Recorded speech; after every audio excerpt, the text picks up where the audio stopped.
Good evening. My name is Father Rayappa. I'm going to discuss in this segment about the resurrection of Christ. Actually, this article is written by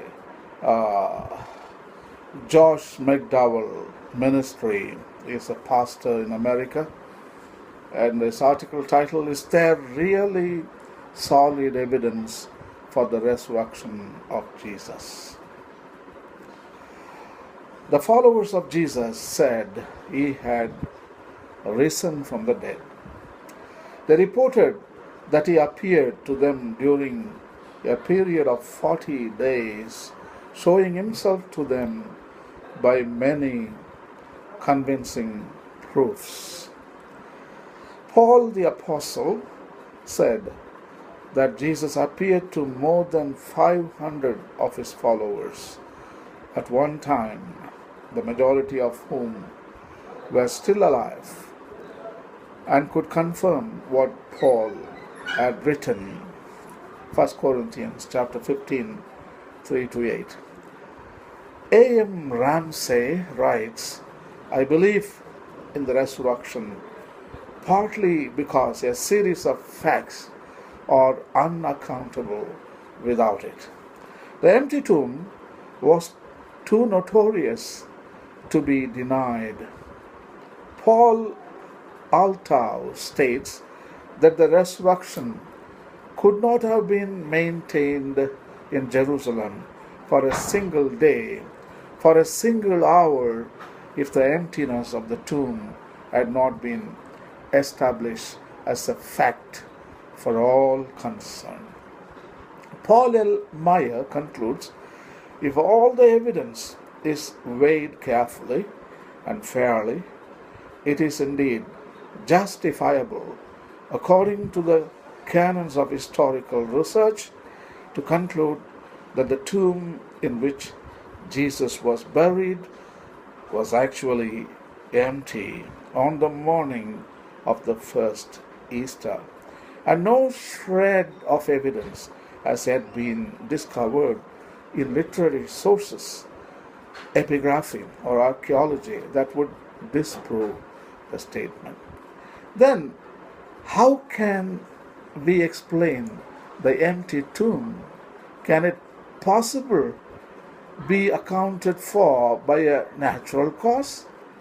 Based on overwhelming historical evidence, Christians believe that Jesus was bodily resurrected in time and space by the supernatural power of God.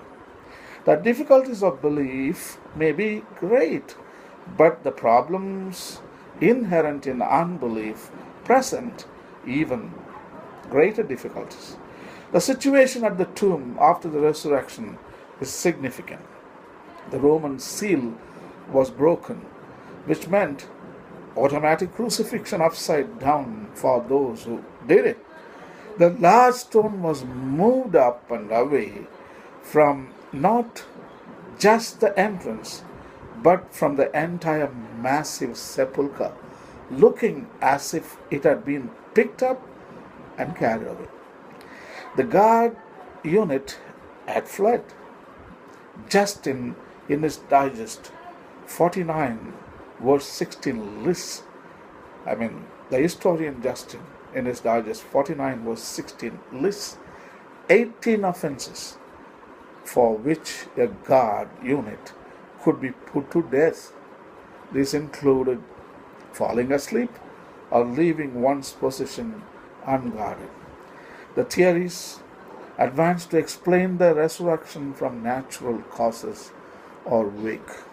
They actually help to build confidence in the truth of the resurrection. The one theory is the women and Peter and apostles, they went to the wrong tomb. That is one hypothesis. The theory propounded by Kirchhoff Lake assumes that the women who reported the body missing had mistakenly gone to the wrong tomb. If so, then the disciples who went to confirm the woman's statement must also have gone to the wrong tomb. We can be certain, however, that the Jewish authorities, who had asked for that Roman guard to be stationed at the tomb to prevent the body from being stolen, wouldn't have been mistaken about the location, nor would the Roman guards, for they were there. If a wrong tomb were involved, the Jewish authorities would have lost no time in producing the body from the proper tomb, thus effectively quenching for all time any rumors of the resurrection. The second hypothesis, second theory, is swoon theory. Popularized by Venturini several centuries ago and often quoted today, the swoon theory says that Jesus didn't really die. He merely fainted from exhaustion and loss of blood. Everyone thought him dead, but later he was resuscitated, and the disciples thought it to be a resurrection. The skeptic David Friedrich Strauss, himself no believer in the resurrection, gave the death blow to any thought that Jesus merely revived from a swoon. It is impossible that a being who had stolen half dead out of the sepulchre, who crept about weak and ill, wanting medical treatment, who required bandaging, strengthening, and indulgence, and who still at last yielded to his sufferings, could have given the disciples the impression that he was a conqueror over death and the grave, the Prince of Life, an impression which lay at the bottom of their future ministry. Such a resuscitation could only have weakened the impression which he had made upon them in life and in death. At the most, could only have given it an elegiac voice, but could by no possibility have changed their sorrow into enthusiasm, have elevated their reverence into worship. The third theory or hypothesis, the body stolen. Another theory maintains that the body was stolen by the disciples while the guards slept. We read in Matthew 28 chapter verses 1 to 15. The depression and cowardice of the disciples provide a hard-hitting argument against their suddenly becoming so brave and daring as to face a detachment of soldiers at the tomb and steal the body. They were in no mood to attempt anything like that. J.N.D. Anderson has been Dean of the Faculty of Law and Director of the Institute of Advanced Legal Studies at the University of London.